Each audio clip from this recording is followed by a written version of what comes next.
चोर सोडून संन्याशाला फाशी देणं हा मराठी वाक्प्रचार आपण नेहमी ऐकत आलोय आणि याच वाक्याला साजेसा प्रकार करून दाखवलाय राज्य उत्पादन शुल्क विभागाच्या कर्मचाऱ्यांनी। ही कोणतीही रचलेली कहाणी नसून वास्तविकता आहे माण तालुक्यात घडलेल्या घटनेची। माण तालुक्यातील लोधवडे गावच्या हद्दीतील अवैध दारू विक्रीची गोपनीय खबर मिळालेली टीम रविवारी रात्री सातारा पंढरपूर रोडवर असलेल्या लोधवडे पाटीजवळ येऊन धडकली।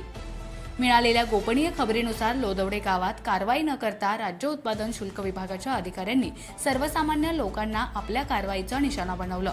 गोंदवले खुर्दमध्ये लग्नात नुकतेच वाजवून घरी चाललेल्या सूरसनईवाल्यांना या विषयाबद्दल काहीच माहिती नव्हतं।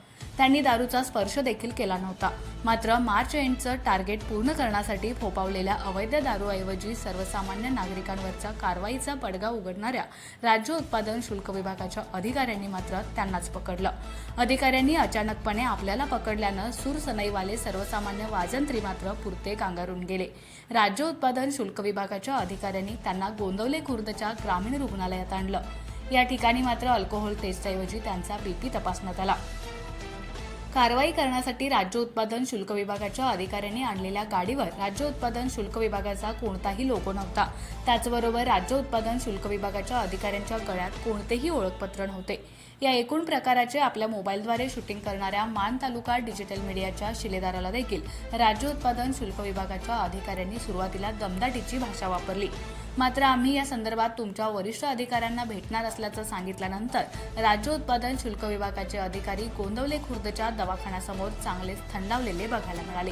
नियमानुसार न्यायालयातून जोपर्यंत एखाद्या व्यक्तीला आरोपी घोषित केलं जात नाही तोपर्यंत तो व्यक्ती संशयित असतो। असं असताना राज्य उत्पादन शुल्क विभागाच्या अधिकाऱ्यांनी संबंधित न दारू पिलेल्या सर्वसामान्य सूरसनई वाजंत्री लोकांचे चेहरे सताड उघडे ठेवून फोटो देखील काढले। राज्य उत्पादन शुल्क विभागाच्या सर्वसामान्य लोकांवरील या कारवाईमुळे माण तालुक्यासह संपूर्ण सातारा जिल्ह्यात मात्र चांगलीच खळबळ उडाली आहे। हा एकूण प्रकार लक्षात घेता राज्य उत्पादन शुल्क विभागाला गावोगावी चाललेली अवैध दारू विक्री दिसत नाही का? राज्य उत्पादन शुल्क विभाग राजकीय लोकांच्या हातातील बाहुली बनून सर्वसामान्यांवर कारवाईचा बडगा करत आहे का?